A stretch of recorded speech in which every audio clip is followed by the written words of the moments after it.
আসসালামু আলাইকুম everyone, welcome back to my channel. নতুন আরেকটি রেসিপি নিয়ে হাজির হয়ে গেছি। সবাই কেমন আছেন?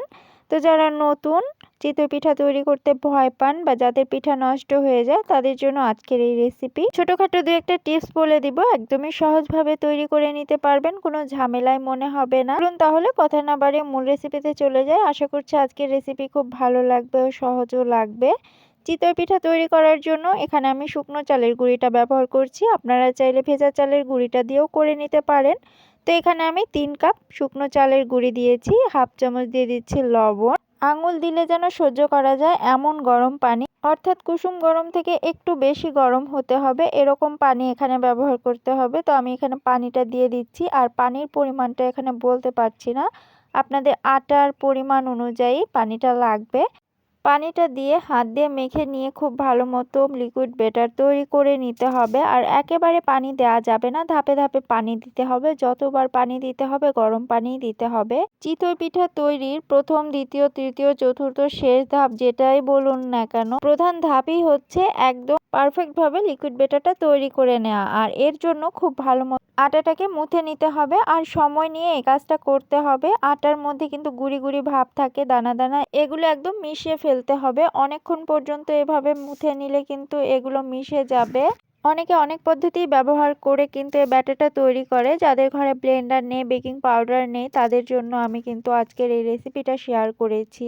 আগে যেভাবে আমাদের দাদি নারীরা এই পিঠাটা তৈরি করতো, হাতে মেখেই কিন্তু ব্যাটারটা তৈরি করে নিত, ঠিক সেভাবেই তৈরি করার চেষ্টা করেছি। একটু সময় লাগবে, দেখুন খুব ভালো মতো ফেটিয়ে নিতে হবে। এভাবে খুব জোরে জোরে বাড়ি দিতে হবে, তাহলে কিন্তু আটাটা খুব ভালো মতো মিশে যাবে। আর অনবরত এভাবেই করে যেতে হবে। মূল কথা, পিঠার এই ব্যাটারটা তৈরি করতে 8 থেকে 10 মিনিট সময় দিতে হবে, তাহলে কিন্তু পারফেক্ট একটি ব্যাটার তৈরি করা যাবে। ভয়ের কিছু নেই, আমার রেসিপি দেখে স্টেপ বাই স্টেপ ফলো করে তৈরি করলে কিন্তু আপনারাও পারফেক্ট চিতই পিঠা তৈরি করে নিতে পারবেন।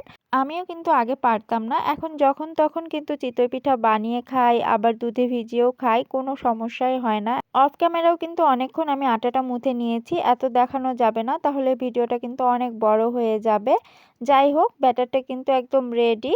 আর কিভাবে বুঝবেন যে ব্যাটারটা রেডি হয়ে গেছে? দেখুন, এই যে আটার মধ্যে যে বুদবুদ সৃষ্টি হয়েছে, এরকম ফেনা ফেনা, এরকম হলে কিন্তু পিঠার ব্যাটারটা একদম রেডি। এখানে আমার পিঠার ব্যাটার রেডি হয়ে গেছে। এখন হাতটা পরিষ্কার করে নিচ্ছি। এরপর এখানে একটি ডাবু হাতা ব্যবহার করব, আর আমি এই ডাবু হাতা দিয়ে পিঠার ব্যাটারগুলো দিয়ে দিব। আচ্ছা, এখানে চাইলে কিন্তু আপনারা লোহার কড়াইয়ে পিঠাগুলো তৈরি করে নিতে পারেন, খুব সুন্দরভাবে তৈরি করে নেওয়া যায়। তবে এখানে আমি মাটির খোলা নিয়েছি। আর প্রথমে মাটির খোলাটা খুব ভালোভাবে হিট করে নিতে হবে, হাই হিটে, যেন খুব গরম হয়, এরকম করে গরম করে নিতে হবে। সেটা আপনার লোহার কড়াই হোক কিংবা মাটির খোলা হোক, প্রথমে কিন্তু খুব ভালোভাবে গরম করে নিতে হবে।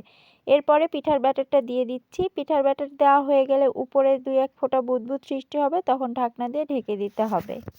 আর এক একটি পিঠা হতে কিন্তু 2 মিনিট মতো সময় লাগবে। 2 মিনিট পর ঢাকনা তুলে দেখুন পিঠা কিন্তু হয়ে গেছে। আচ্ছা, এখানে কিন্তু আমার পিঠাগুলো খুব বেশি উপরে ফোলা ফোলা হয়নি, তবে কিন্তু একদম পারফেক্ট হয়েছে। এখানে যদি আপনারা একটু বেকিং পাউডার ব্যবহার করেন, তাহলে কিন্তু পিঠার উপরটা খুব সুন্দর মতো ফুলে উঠবে।